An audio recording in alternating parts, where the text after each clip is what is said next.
Hello and welcome to our discussion on accounting equation. In this session, once again, we'll take a set of transactions and convert that into accounting equation. Unlike the previous sessions, we will assume that accounting period to be 1 year. That means we are preparing the accounting equation for a period of 1 year. So the interest will be charged for a period of 1 year, which we have ignored in the previous questions. So started business with cash. So when we start a business with cash, the capital will appear as a source and cash will appear on the asset side. Avail 10% loan. So the cash will increase to the extent of 80,000. Cash will increase to the extent of 80,000. No change in the capital, no change in the loan. Purchase stock of goods for 40,000. So the stock will increase to the extent of 40,000, but cash will not change, whereas creditor will appear on the balance sheet, on the accounting equation on the sources side. Loan same as the previous, capital no change, cash no change. Purchase shares of B Limited for cash. Once again, an increase in asset, an acquisition of asset resulting in decrease in the cash. So shares will appear to the extent of 30,000 and cash will reduce to the extent of 30,000. No change in the creditor, no change in loan, no change in capital, no change in goods. Sold 30% of the stock for 50,000 for cash. So the capital will increase.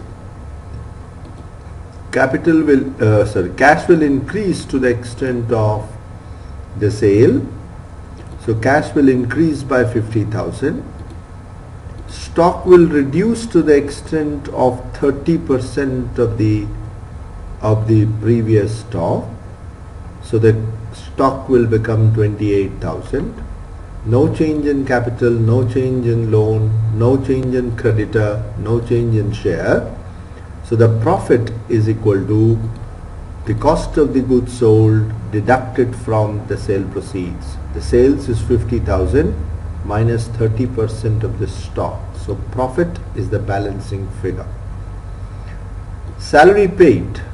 We can see that when salary is paid, cash is reduced to the extent of the salary paid, but we don't show the salary as a separate item, but the profit is reduced to the extent of the salary. So unlike the previous item, you don't see the salary here. The impact of the salary is on the profit and cash. Similarly, dividend received. When you receive the dividend, cash increases to the extent of 5,000, to the extent of the dividend received. You're receiving dividend for B Limited. But unlike the other items and like the salary, we don't show the incomes and expenses in the sources, because the profit is considered as a result of net effect of incomes and expenses. So the profit will increase to the extent of the dividend received. Interest paid for what period? Interest has been paid for 1 year. So therefore, the net effect of that will be that interest will reduce the cash. Cash is reduced to the extent of 10% of interest, that is 8,000. And the profit is reduced to the extent of 10% of this 80,000. So the profit is reduced from 38 to 30, which is the net profit.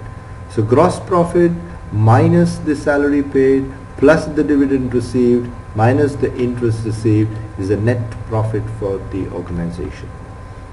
So incomes and expenses, if there are there in the transactions, instead of showing as a separate item, the impact of the interest, impact of the salary and impact of the dividend has been shown in the profit. Thank you very much.